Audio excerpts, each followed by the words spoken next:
Hello viewers. मैं आज यहाँ पर पार्क प्लाजा में हो रहे नीसा के एनुअल समिट में आपका स्वागत करता हूँ। नीसा के इस एनुअल समिट में पूरे देश से लोग आए हैं और बहुत से नामचीन चेहरे हैं जो कि एजुकेशन इंडस्ट्री में एक बड़ा नाम रखते हैं।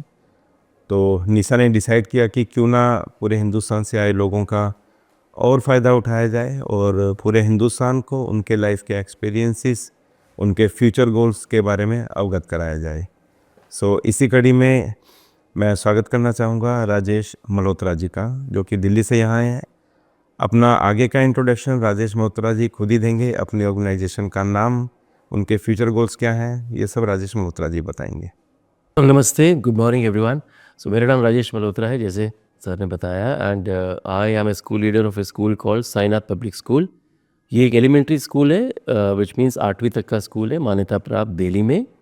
दिल्ली में एक जगह है तिगड़ी एक्सटेंशन, साउथ दिल्ली का एक पार्ट है, तो वहाँ ये स्कूल है। 1998 में इस्टेब्लिश हुआ था ये। तो मैं इसके पिछले 15 सालों से मैं जुड़ा हुआ इस स्कूल के साथ। हमारे पास लगभग 350-400 के करीब बच्चे हैं जो आसपास के एरिया से ही आते हैं। और हम बड़े गर्व से अपने स्कूल को हम कहते हैं कि हम अफोर्डेबल प्राइवेट स्कूल हैं, यानी कि जो पेरेंट्स एस्पिरेशन रखते हैं बड़े प्राइवेट स्कूल में भेजने के लिए, सरकारी स्कूल में सब कुछ फ्री और सुविधाएं होने के बावजूद उनको वहाँ की पढ़ाई और वहाँ का जो लर्निंग आउटकम्स है उस पर वो सेटिस्फाइड नहीं होते।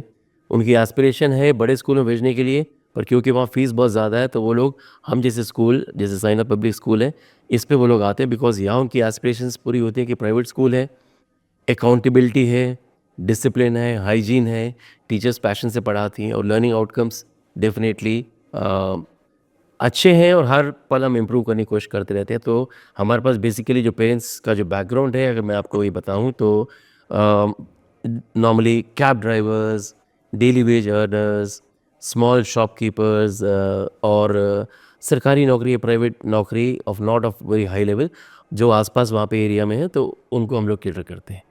Thank you. Sainath public school की शुरुआत कैसे हुई, क्या इंस्पिरेशंस थी, क्या चैलेंजेस आए, उनके बारे में आप कुछ भी शेयर करना चाहें। राइट, सो ये स्कूल 1998 में साई एजुकेशन सोसाइटी एक ट्रस्ट जिसमें मेरी मदर उसके एक पार्ट थी, वो टीचिंग बैकग्राउंड से आती हैं। बड़े स्मॉल लेवल से स्कूल शुरू करके फिर फाइनली इस्टेब्लिश किया। 1998 में स्कूल स्थापित हुआ था जब मान्यता हमको मिली।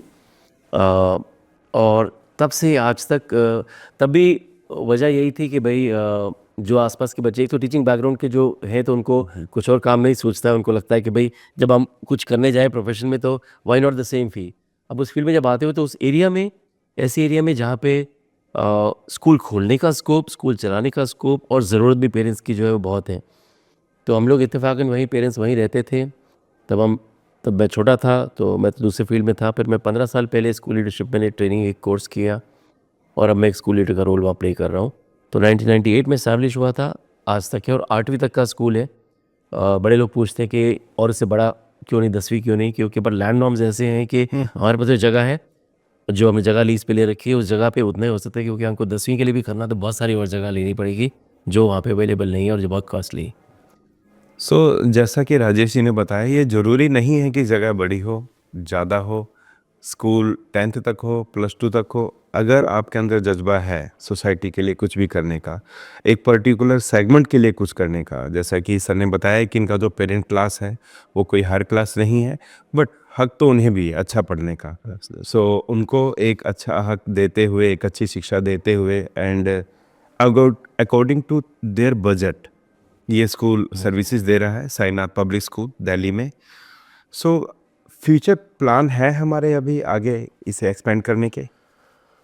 जैसे कि मैंने आपको भी बताया कि कौन नहीं चाहता एक्सपैंड करना, बट वहाँ पे क्या है कि बड़े ये जगह पूरी कंजेस्टेड और क्रैम्प हो गई। ये जगह वो है जहाँ पे करीबी सरकारी स्कूल हैं फ्री में, फिर भी पेरेंट्स यहाँ भेजते हैं, जैसे मैं पहले बता चुका हूँ।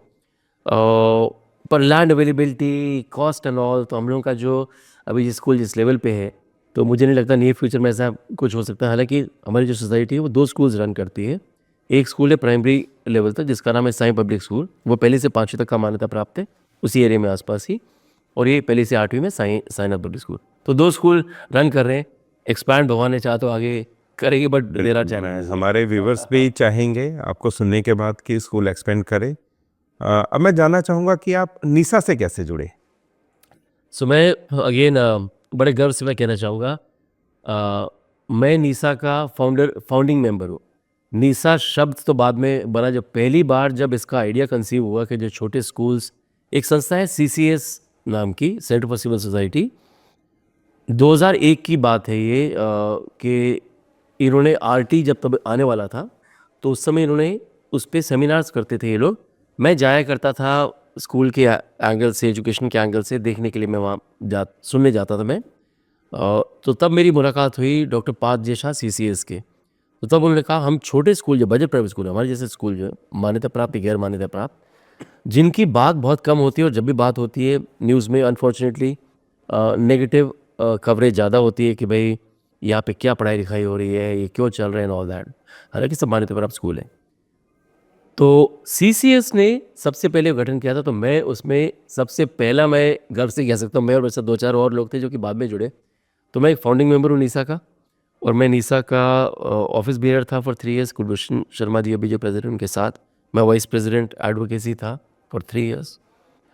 तो जब से नीसा बनी तब से मेरा जुड़ाव और लगाव है। तो मैं फाउंडिंग मेंबर हूँ, तो मेरा, मैं और क्या बता सकता कि मैं कैसे नीसा से जुड़ा यार। ये था मल्होत्रा जी का निशा के साथ प्यार, जो कि इनके चेहरे पर भी नज़र आ रहा था, एंड एक आत्मविश्वास जो इन्होंने निशा के लिए दिया। एज ए फाउंडर मेंबर ये रहे निशा के, और मुझे लगता है कि आज ये बड़ा ही गौरवान्वित महसूस कर रहे होंगे कि निशा इतने बड़े बड़े इवेंट्स कर रहा है, सरकार को सपोर्ट कर रहा है, पूरे देश में डिफरेंट प्राइवेट स्कूल्स को सपोर्ट कर रहा है। तो मैं जाते जाते मल्होत्रा जी से एक चीज़ और पूछना चाहूँगा कि आप बच्चों को क्या कहना चाहेंगे? Right, so this is, I mean, ये डिफिकल्ट क्वेश्चन तो है, ये गहरा है, और इसका कोई परफेक्ट आंसर कभी नहीं हो सकता है। तो जब मैं और आप जब स्कूल में थे, तब एक लर्निंग आउटकम या पढ़ाई या एंड गोल एक चीज़ थी। आज जो है इत्तेफाकन पिछले 5-10 साल से, पहले बहुत सारी चीज़ें बुक्स के अलावा नहीं थी। सब्जेक्ट्स आपके हैं, SST है, साइंस, मैथ्स, इंग्लिश, जो हम सब पढ़े हैं। उसके अलावा जो एक्स्ट्रा करिकुलर है, होलिस्टिक एजुकेशन से तो कहते हैं, आज एक टर्म है होलिस्टिक एजुकेशन, कि उसका पूरी इसकी पर्सनालिटी डेवलप हो बच्चे की, सिर्फ पढ़ाई लिखाई की बात नहीं है। ये मुद्दा बड़ा अच्छा आ गया है, हम इसके कितने करीब हैं, इसको सॉल्व करने के लिए हम स्कूल में कितना कर रहे हैं, वो अपने आप में बहुत बड़ा चैलेंज है। बिकॉज नंबर ऑफ डेज जो वर्किंग है वो वही है, समय स्कूल का खुलने का और बंद होने का हर रोज़ का वही है। हमारी दिल्ली जैसी जगह में कितनी बार कितनी सारी इंटरप्शंस होती हैं पॉल्यूशन की वजह से, किसी की वजह से।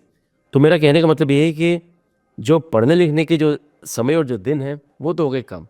अब वो पढ़ाई, सारी किताबें और सब्जेक्ट सब कुछ हैं, पर साथ में अब आज ऐड हो गया है कि आपकी स्पोर्ट्स एंड फिटनेस ज़रूर कुछ होनी चाहिए, आपकी स्किल डेवलपमेंट होनी चाहिए, आर्ट एंड कल्चर की बात हो रही है, बच्चे अपने आप एक्सप्रेस कर पाएँ बियॉन्ड बुक्स। जो बात होती है कि बुक्स के अलावा बियॉन्ड बुक्स क्या उनको आना चाहिए बच्चों को, तो वो वाली चीज़ जो है वो एंडलेस है। तो हर स्कूल अपने हिसाब से, अपने सरमाए के हिसाब से देखते हैं कि भाई कितना हम उसमें ऐड कर सकते हैं।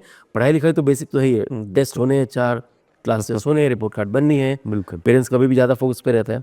बट क्या बच्चा एज अ गुड पर्सनालिटी, क्या पब्लिक स्पीकिंग वो कर सकता है, अपने आप में से कुछ डिस्क्राइब करना हो, कोई चीज़ एक्सप्लेन करनी हो अपनी एज के हिसाब से, वो क्या वो कर पा रहा है, उसकी रीडिंग स्किल्स, उसकी नॉलेज बियॉन्ड द बुक्स कितनी है। क्योंकि आज अल्टीमेटली जॉब मार्केट में इट इज़ नॉट आपके मार्क्स कितने की बात नहीं है, आप और क्या लेके आ रहे हैं साथ में क्वालिटी। बच्चों को मैं ये बोलना चाहूँगा कि बहुत बहुत उनको, मतलब बच्चों के लिए बड़ा अनफेयर एक तरीके से लगता है कि यार आपने हमारी पुरानी तो सारे सब्जेक्ट्स तो सारे रखे हैं, और साथ में और तमाम सारी चीज़ें आपने और जोड़ दी हैं जिसके ग्रेड्स आप दे रहे हैं, जो हमसे एक्सपेक्टेशन भी है। I would only want to say कि भाई पढ़ाई लिखाई in marks is one part, but अगर आप की कम्युनिकेशन स्किल्स सही नहीं है, आप अगर कोलैबोरेटिव वर्क नहीं कर सकते, जो 21st सेंचुरी के जो स्किल्स हैं, क्रिटिकल एनालिसिस नहीं है, आप अपने खिलाफ नेगेटिव नहीं सुन सकते, आपकी पर्सनैलिटी अगर वो डेवलप नहीं है, तो आगे जाके बड़े मिसफिट होकर, डिस्पाइट द फैक्ट कि आपके पास बड़े अच्छे 98 मार्क्स हैं, 99 मार्क्स हैं। हम अपने स्कूल में भी छोटे तरीके से वो कोशिश करते हैं कि लैंग्वेज स्किल्स पे हम लोग कुछ अलग कर रहे हैं, हम लोग पर्सनैलिटी डेवलपमेंट पे अलग कर रहे हैं। मेन पढ़ाई करते रहें, but they have to be open. और ये मैं कहूँगा बच्चों से भी ज़्यादा स्कूल की जिम्मेदारी, बिकॉज स्कूल में जो बच्चे आ रहे हैं, हमारे जैसे खासतौर पे जिस बैकग्राउंड से बच्चे आते हैं, हम स्कूल में जिम्मेदारी ज़्यादा समझते हैं। बिकॉज जब घर में वापस जाते हैं, ज़्यादातर सिचुएशन में माँ बाप इतने पढ़े लिखे नहीं हैं, इतने मीन्स इन वो नहीं हैं, तो उनको बोले बेटा घर में जाके पढ़ो, घर में जाके ये करो, आप कुछ बात दे सकते हैं, मेजर रिपेयर आपको स्कूल में कर सकते। सो बच्चे तो रेडी हैं आज भी, और उनका वो ग्रास्पिंग पावर क्योंकि इस एज में बड़ी उनकी ज़्यादा होती है। ये स्कूल को वो मिश्रण और वो घोल ऐसा सही देना है कि इतनी पढ़ाई, इतनी बाकी चीज़ें भी, उस पर भी आपकी असेसमेंट होगी और वो भी महत्वपूर्ण है। सो अल्टीमेट और फाइनल गोल, उसकी हेल्थ फिटनेस भी चाहिए, उसको पब्लिक स्पीकिंग भी आनी चाहिए, उसको लैंग्वेज भी अच्छी आनी चाहिए, कॉम्प्रिहेंशन भी, बहुत सारा मिश्रण है जैसे मैं पहले कह चुका हूँ, शायद मैं रिपीट कर रहा हूँ इस बात को या मैं उसको एम्फेसाइज कर रहा हूँ फिर से।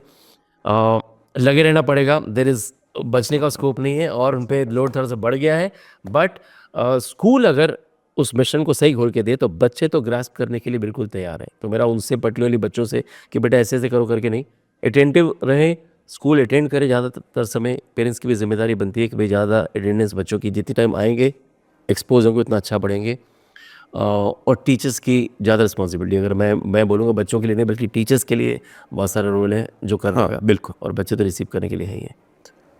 जैसा कि हम देख रहे हैं, सर ने खुद एक्सेप्ट किया कि स्कूल का बहुत सारा रोल है। स्कूल अगर मिश्रण सही तरीके से बना कर देगा तो आउटकम आएगा ही आएगा। तो अगर कोई पर्सन एक्सेप्ट कर रहा है तो वो उस रोल को बखूबी निभा भी रहा होगा, ये मेरा मानना है।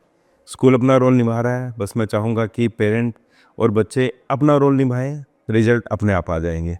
मैं यहाँ पर राजेश जी का चैनल पे आने के लिए धन्यवाद करता हूँ। बहुत सुना है मैंने।